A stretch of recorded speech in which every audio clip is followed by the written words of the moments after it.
Rachel Bailey, and I know a lot of what I focus on is improving kids' behavior and improving kids' moods. So a lot of people don't know that one of my areas of clinical interest and expertise is actually also in improving kids and adults' self-esteem. So whenever I'm giving advice about improving behavior and moods, I'm always looking at it through the lens of how do we also respond to a child and motivate better behavior and moods while improving their self-esteem. And a lot of parents will say to me, yeah, Rachel, I'm also focused on their self-esteem. I really want my kids to feel good about themselves because I know what the benefit is. And so what I've heard a lot of parents are doing to improve self-esteem is parents will say to me, I'm buying them things that I know that they want, or I am doing things for them when I know they're tired or they've had a bad day, or I'm telling them how great they are or how impressed I am with the things that they've been doing. And parents are hoping that these things will improve kids' self-esteem. And while there's nothing innately wrong with any of these things, I will tell you that in large doses, buying them things and doing things for them and telling them how great they are is actually more likely to lead to a sense of entitlement versus healthy self-esteem. So the question obviously becomes, well, how do we know how to lead to healthy self-esteem versus entitlement? And I'm going to give you a simple thing to think about to distinguish. If you are focusing on giving kids what they want, that's more likely to lead to a sense of entitlement. If you're focused on giving them what they need, that's more likely to lead to healthy self-esteem. So let me give you a really practical example. Let's say you go to the store and your child is with you and you know ahead of time that you're not going to buy anything for them, and they know ahead of time that you're not going to buy anything for them. But they get to the store and they ask for this thing, whatever it is, and they really are begging you, and maybe they're complaining or they're whining. If you eventually say, fine, okay, I'll give it to you, that's giving them what they want. Giving them what they need would sound like you setting a firm boundary and saying something like, no, we're not going to get that, but I understand why you're really upset, and you can tell me all the reasons that you're really upset. I'm here and I'll listen to it. What they want is the thing. What they need is respect and support through their big feelings.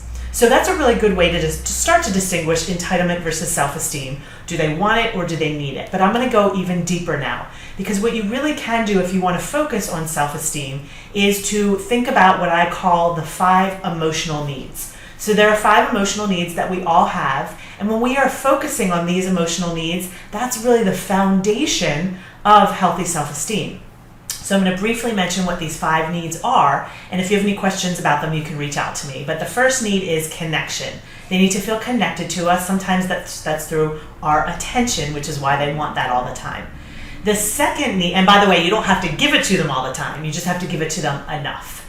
The second need is the need for significance, the need to know we matter, the need to feel respected and understood. We all have this need. And it's not necessarily the need to be agreed with or given what we want, it's the need to feel respected.